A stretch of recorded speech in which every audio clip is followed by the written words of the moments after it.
Hello, everyone. Look who's in the kitchen. Yours truly, your very, very favorite narc abuse escapee on the internet. I am having some bubbly, and I just opened a can of beer, and I'm going to have some. And I spoke to you several videos back about squash blossoms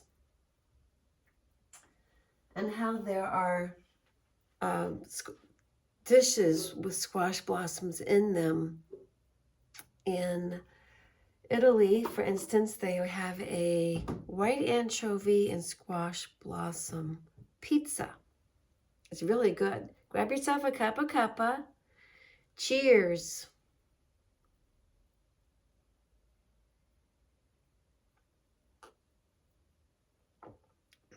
Yours could be kombucha or anything else for that matter. I made a really good fulvic acid water drink earlier today. More on that later and how you can supplement and support my business by paying for your fulvic acid through my link. And that is going to be in the future. But right now, squash blossoms, what was the whole point about that? Well, too many males. It had to do with the male sex drive and the propagation of our species, as well as if you take a look at all the ways seeds are cast into the wind and the number of sperm it takes to just make one baby. And that it takes just one egg to make one baby, but the number of sperm ultimately,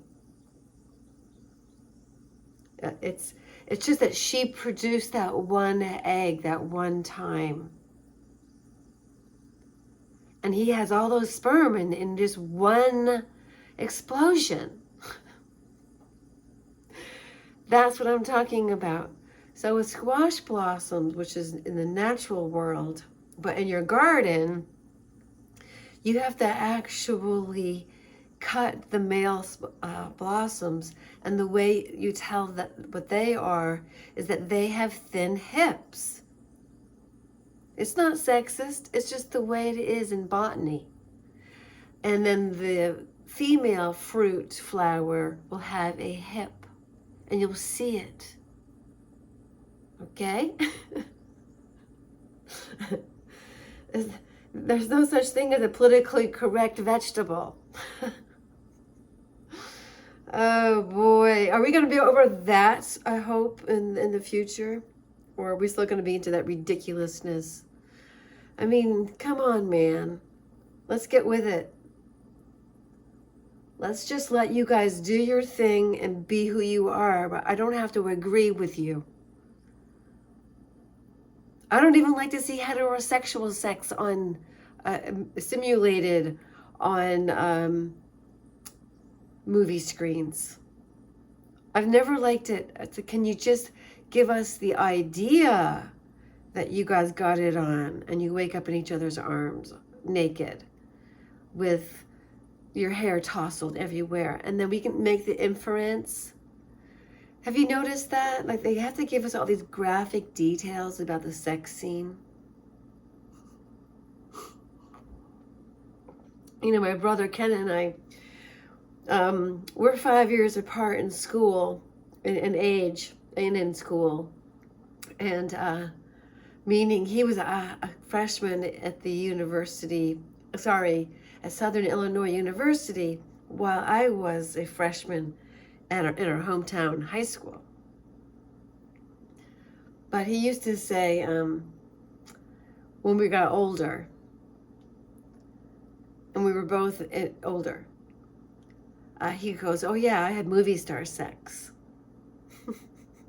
So he created movies in his mind, and he would just like make love to these women. Well, that's the kind of lover you want to have as a woman. a guy who thinks of it as movie star sex, who's just into it and he's just loving it. That's what you want. But not all men are so well mentally, emotionally, visually endowed. That's why they have the in the Kama Sutra, they talk about the 3 types of males and the 3 types of females based on organs as well as drive. But I don't know, it could also be cultural when it comes to drive. But anyway, size-wise, the rabbit is the small guy. The bull is the middle guy, and the horse is the large guy. If you've ever seen a horse's schlong, you'll know what I mean. Now, for the women, deer is for the small woman, mare is for the mid-sized woman, and elephant woman is the size for a person's female's vagina that's so large, she really requires that horse schlong or to be satisfied. She can't feel it. And this is just fact.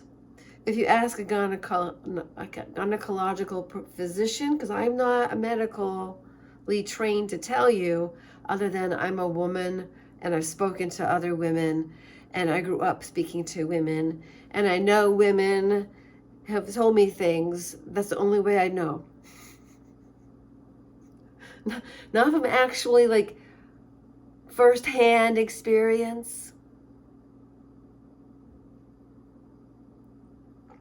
But my good friend Tamara, she needed a horseman, whereas a horseman would break me.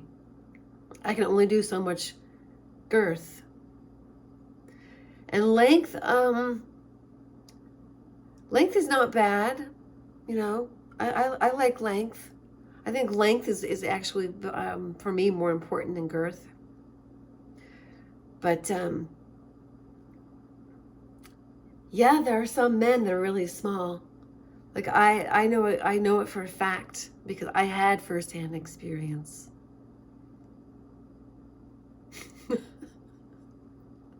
I'm not kidding. And my thumb at the top is even bigger. If you look at the base, and I was like, I'm telling you, he may not have been big, but he sure was proud. He had no idea how small he was. This is the guy I dated, and I eventually was like, let me see if I can love him, because he was putting a lot of pressure on to have sex, and I made him have a sexual STD test.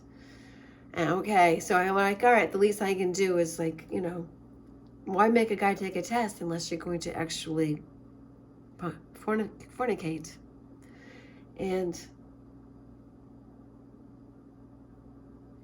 we did it more than once, and I was going to give him lessons because the third time was not the charm.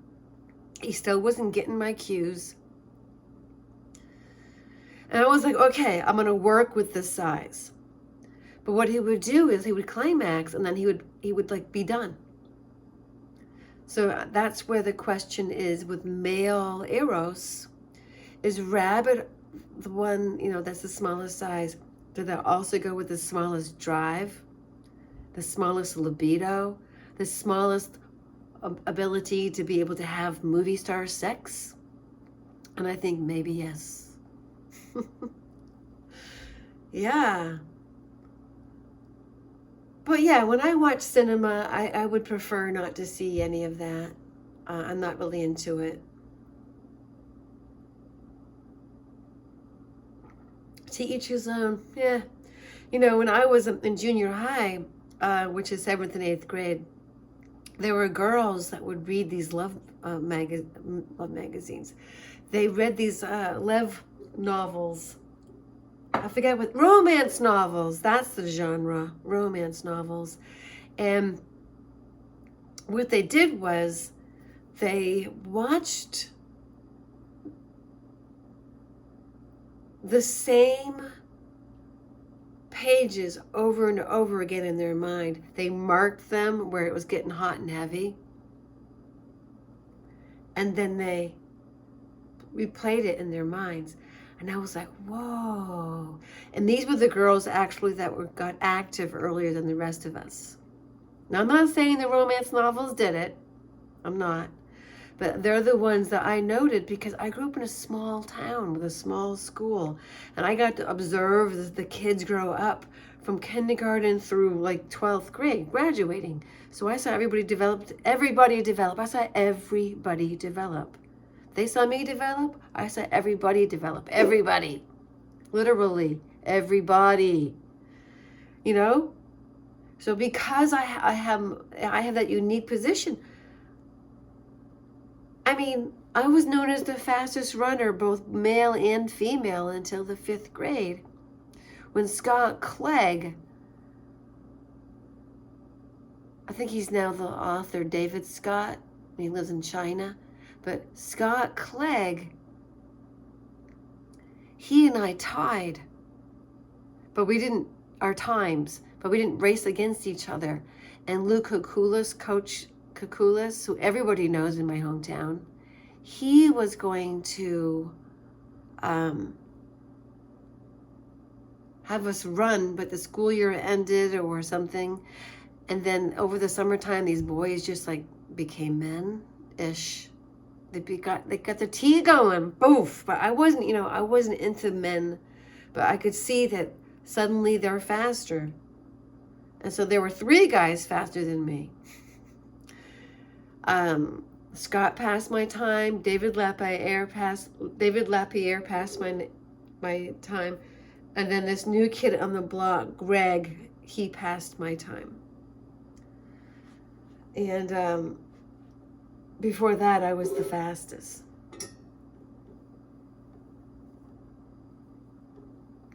In my class.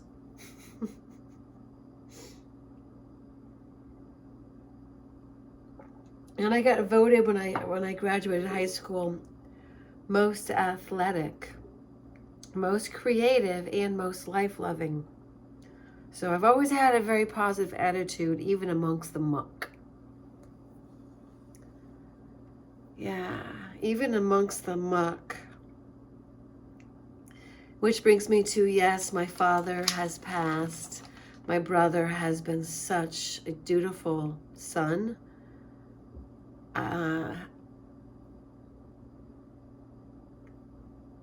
And my dad died the way he wanted to, at peace, in sleep. He said to me, Kathy, I just want to go to sleep and not wake up. And we had the conversations about, okay, well, Dad, I want you to know, thank you for being my dad. You're a really good dad. I love you very much. Thank you for marking off 25 yards and 50 yards and teaching us how to run. For he was a track star in the University of Vermont.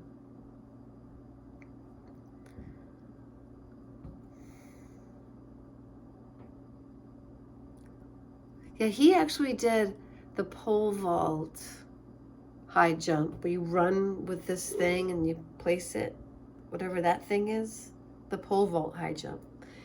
He did it back when it was a metal bar and you had to jump over into, then land into a sawdust pit. So they didn't have the flexible bars and they didn't have the bounce house to land in.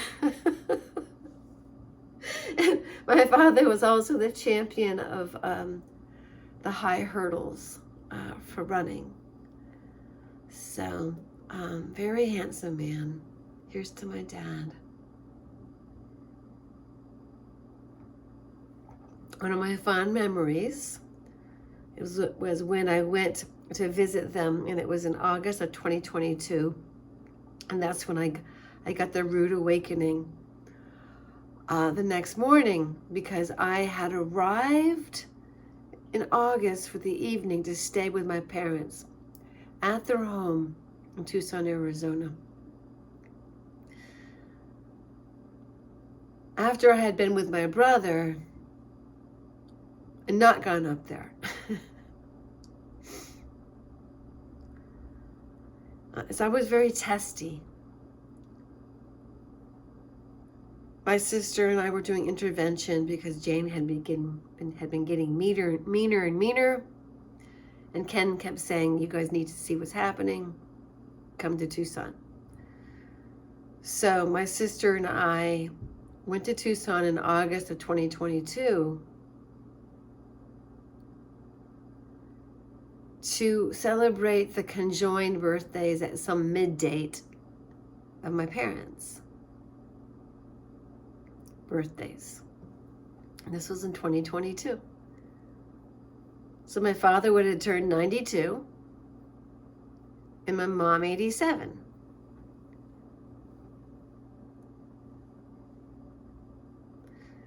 And that's when we had it at P.F. Chang's, I believe. No, it was like some Ming Ming, Captain Chang house, whatever. And I said, hey, Dad, what do you think of that? And he goes, I wouldn't care if I never went back. And my mom was like, oh, this is where we want to go. It wasn't P.F. Chang's. It was Mr. Hu Yang Wong's. It was some name. And he was a real character, and he came out, and he always made sure he met with the people at the house, like the place where you sit around and they make your food in front of you. My mother is all about it. She becomes a little girl. And my father said that famous line, to which I laugh, and my brother and I will continue to laugh, which is, again, hey, Dad, what do you think of, I don't care if I never went back. So if I were on the other side, this is what I'd ask my dad. I'd be like, hey, man, what did you think of that Earth trip, huh? Huh? What'd you think? And I wonder if my dad would say, I don't care if I never went back. Imagine that. Imagine that if he said, I don't care if I never went back. I mean, truth be known, he was a Freemason. I didn't say he was a practicing Freemason, but he knew some of the arts. And when I asked him some questions about the afterlife, he didn't pretend he didn't know what I was talking about.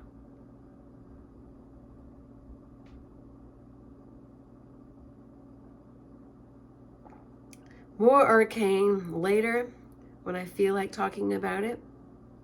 But I like to keep these podcasts around 20 minutes. So, announcement. My sister is going out to Tucson, and she's going to assist my brother with the mother who does not realize that her husband has died yet.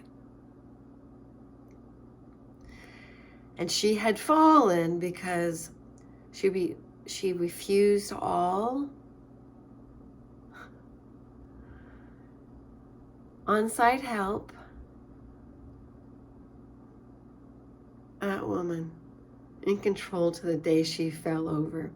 And I theorize that she fell because she had a stroke. I think she keeps having these mini strokes. So we don't know what state she is in. And when you're old and you fall and you bleed and you manage to call emergency medical services, you can't have been that far gone.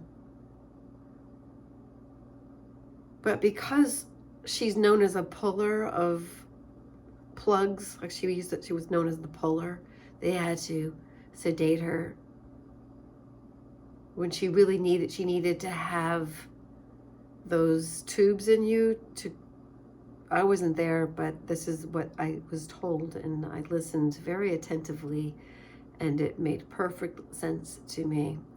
So let's just say that the procedure that they were providing for her was necessary, and she was being a puller, and is known in the field as somebody who was unaware of the situation, and it's usually because of a cognitive decline.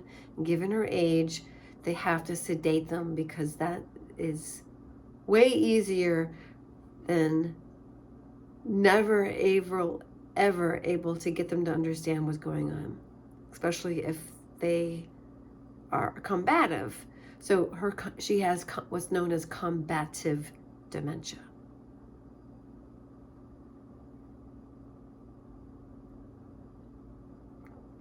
She's not the little old lady of forgetfulness that's sweet and kind, like my father was.